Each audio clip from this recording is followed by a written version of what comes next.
नमस्कार दोस्तों। आज की ये जो रहेगी कहानी हमारी एक हॉरर स्टोरी के ऊपर रहेगी। ये अभी तक मैं कंफ्यूज हूँ, ये एक हॉरर स्टोरी है या भगवान की देन ने या देव स्टोरी है। तो ये आपको आखिर तक पता चल जाएगा और आप इसे सजेस्ट करके कमेंट पे ज़रूर बताएगा ये किस टाइप की स्टोरी थी। तो उस दिन से मैंने रात को कहीं जाना बंद कर दिया है। तो बात उस दिन की है, दिसंबर के टाइम की बात है, करीबन दिसंबर 18 या 19 था, 2017 के टाइम का है। सर्दियों का टाइम था, बहुत ज़्यादा जल्दी सर्दी होते और मुझे भुवनेश्वर से बालुगांव जाना था, जो कि यहाँ से 100 किलोमीटर दूर पे वो मेरा घर है। तो मुझे ये जाना था कि मेरे भाई का बर्थडे था और मैं उस टाइम पे ज़्यादा कोशिश करता था कि घर के हर सेलिब्रेशन में साथ रहूँ। तो मेरे ऑफिस का काम ख़त्म करते करते बहुत लेट हो गया था, तो मैंने भुवनेश्वर से निकला करीबन 8 बजे और वहाँ यहाँ से केक लेके मैं जा रहा था। तो बहुत सर्दी थी, ठंड का टाइम था और ठंड के टाइम पे मेरे को ज़्यादा मैं प्रेफर नहीं करता क्योंकि मुझे ठंड से थोड़ा ज़्यादा डर है। तो मेरा गाड़ी बहुत ज़्यादा स्पीड नहीं था, फिर भी हमें स्लो स्लो पे जाता, करीबन 50 किलोमीटर दूर जाने के बाद। और उस टाइम पे ऐसा है कि नया रास्ता सब बन रहे थे, एनएच का रास्ता बन रहा था, कहीं पे खुदाई हो रखा हुआ था तो कहीं पे आपको मिट्टी के रास्ते से जाना पड़ रहा था। तो इसी कारण से मेरा स्लो था गाड़ी, 8:30 के करीबन निकल या होते होते भुवनेश्वर छोड़ते छोड़ते मेरा 9 बज गया था।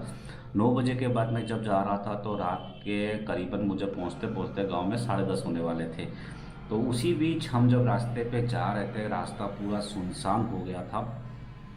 ठंड के कारण सारे दुकान बंद हो गए थे, लोग कोई रास्ते पे दिख नहीं रहे थे। एनएच पे भी काम चलने के कारण ज़्यादा गाड़ियाँ मतलब चल नहीं रही थी और जो भी आ रहे थे या तो जो गाड़ी उस साइड से ऑपोजिट डायरेक्शन पे आ रहे थे, पर भीड़ बहुत ही कम था। सुनसान रास्ता था, कभी ऐसा लगभग होता नहीं है पर उस दिन बहुत ही सुनसान लग रहा था। तो मैं जब जा रहा था करीबन 60 किलोमीटर दूर जाने के बाद, 60 या 70 किलोमीटर दूर जाने के बाद ना रास्ते में मुझे एक आ, बूढ़ा आदमी, मतलब थोड़ी एज हो गई होगी, करीबन 65-70 के आसपास, और वो एक बड़ा सा थैला लेके वहाँ पे मुझे उसने हाथ दिखाया। तो मैंने सोचा इतने रात को क्यों रखूँ ना रखूँ, सोच के थोड़ा आगे बढ़ गया, 10-20 मीटर आगे बढ़ गया। फिर माइंड में क्या आया पता नहीं, फिर मैं रिटर्न आ गया उनको लेने के लिए, मुझे लगा शायद उनको हेल्प की ज़रूरत पड़ी होगी। तो ये सोच के मैं उनके पास रिटर्न आया। तो उन्हें मैंने पूछा कहाँ जाना है, तो वो उन्होंने बताया कि उन्हें आगे जाना है, पर उन्होंने बताया नहीं कि एग्जैक्ट लोकेशन क्या है, पर उन्होंने कहा मुझे आगे तक छोड़ दो। तो मैंने कहा सही है, छोड़ देंगे। गांव को जाने के लिए दो रास्ते हैं, मतलब अगर आप जा रहे हैं तो एनएच के ऊपर से जाएंगे, वहाँ से आपको टर्न लेना है। और एक जो पुराना रास्ता था, पहले एनएच था अभी वो सर्विस रोड हो गया है, वो रास्ते से जाता है। इस दोनों में करीबन 4 किलोमीटर का फ़र्क आता है। तो मैंने उनसे पूछा कहाँ से जाना है, तो उन्होंने बोला इस रास्ते से। मैंने बोला ठीक है, तो ये रास्ते से हम उन्हें छोड़ देंगे। तो वो मेरे साथ जब बैठे थे, मैंने उन्हें पूछा कि आप रात के 10 बज गए हैं और आप अभी तक ये रास्ते पे, पता है कि 8 बजे के बाद गाड़ी जाता नहीं है, और आप कैसे यहाँ पहुँच गए और ये पूरा सुनसान रास्ता है। और मुझे ज़्यादा उनको मेरे माइंड पे आया नहीं कि उन्हें पूछूं कि यहाँ तो कोई घर पर है नहीं, आप कैसे आ गए। तो फिर मैंने उन्हें बोला था कि आप कैसे आ गए, तो उन्होंने बताया कि मैं अपने बेटी के घर गया हुआ था और उन्हें आम देने गया हुआ था। तो मेरे माइंड पे उस टाइम पे स्ट्राइक भी नहीं किया कि सर्दियों के टाइम पे आम कहाँ से आया। तो मैंने बोला ठीक है, शायद सही बोल रहे होंगे। तो फिर वो बोले, तो बेटी के घर से निकलते वक्त मेरा लेट हो गया, जिसके कारण मुझे अभी बस नहीं मिल रहा है और मैं चल चल के जा रहा था। मैंने सोचा कि अगर आपको बस नहीं मिल रहा था तो आप बेटी के घर रिटर्न चले जाते। बोले नहीं, बेटी के घर जाने में अच्छा नहीं लग रहा है, तो इसीलिए मैं यहाँ से चल चल के जा रहा हूँ। तो मैंने उसके बातों को कोई ज़्यादा ध्यान नहीं दिया और उनके साथ चलने लगा। पर हमारे बीच में करीबन हमने कवर किया 25 किलोमीटर, 20 से 25 किलोमीटर कवर किया। मैं बाइक पे था, वो मेरे पीछे बैठे हुए थे। तो करीबन वो भी कुछ नहीं बोले, मैं भी कुछ नहीं बोला, पूरा बैठ के गए। और करीबन मेरा जो घर है वहाँ से 1 किलोमीटर पहले वो एक गांव पड़ता है। तो उस गांव के रास्ता बहुत अच्छा था, तो उन्होंने बोला यहाँ रख दो और मुझे यहाँ से जाना है, यहाँ इसके अंदर मेरा घर है।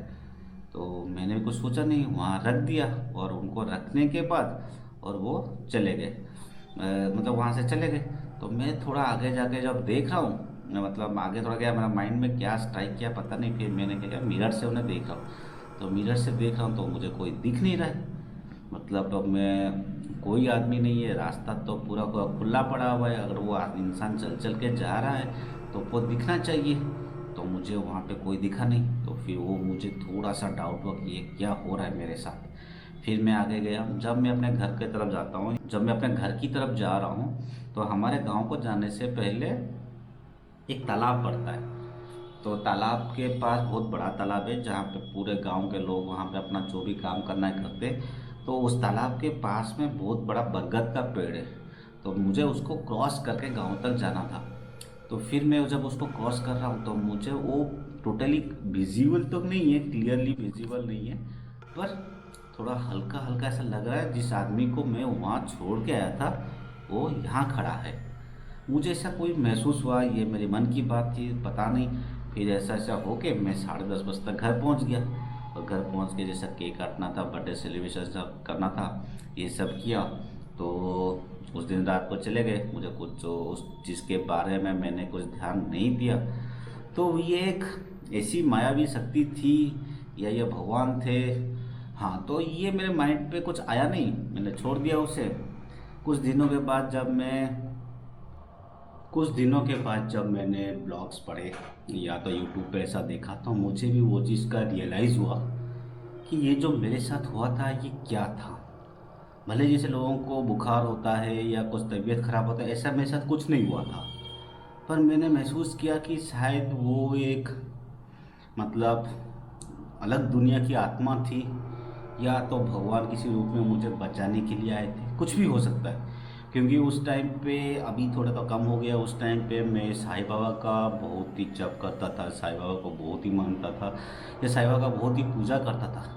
उस टाइम पे शायद वो बाबा मेरे साथ आए थे, या तो मुझे किसी संकट से बचाने के लिए, या उनको पता था कि मेरे साथ कुछ होने वाला, या इसीलिए वो मेरे साथ गए थे। तो आज तक मैं वो चीज़ को समझ नहीं पाया हूँ, मेरे साथ जो हुआ था क्या हुआ था। मतलब ये भगवान की देन थी जो मेरे साथ गए और मुझे होने वाले संकट से बचाए, या वो कोई एक अच्छी आत्मा थी जो मेरे साथ गई और मुझे कुछ हानि होने से बचाई। तो लगभग जो भी हो, मेरे साथ कुछ बुरा हुआ नहीं है। उम्मीद करता हूँ ये स्टोरी आप लोगों को भी अच्छा लगा होगा, पसंद आया होगा। तो अभी अगर आप चाहते हैं कि आपके लिए भी मैं इस तरह से स्टोरियाँ बना के लाऊं, अगर आपके पास भी से कुछ स्टोरीज है तो आप मुझे मेल कर सकते हैं। ये मेल आईडी मैं आपको दिया नीचे डिस्क्रिप्शन में दे दिया हूँ, तो आप अगर आपका मेल देंगे तो आपकी स्टोरी को भी मैं इस तरह से लोगों के सामने लेके आऊँगा। थैंक यू, फिर मिलते हैं अपने दूसरे ब्लॉग के लिए, तब तक के लिए नमस्कार।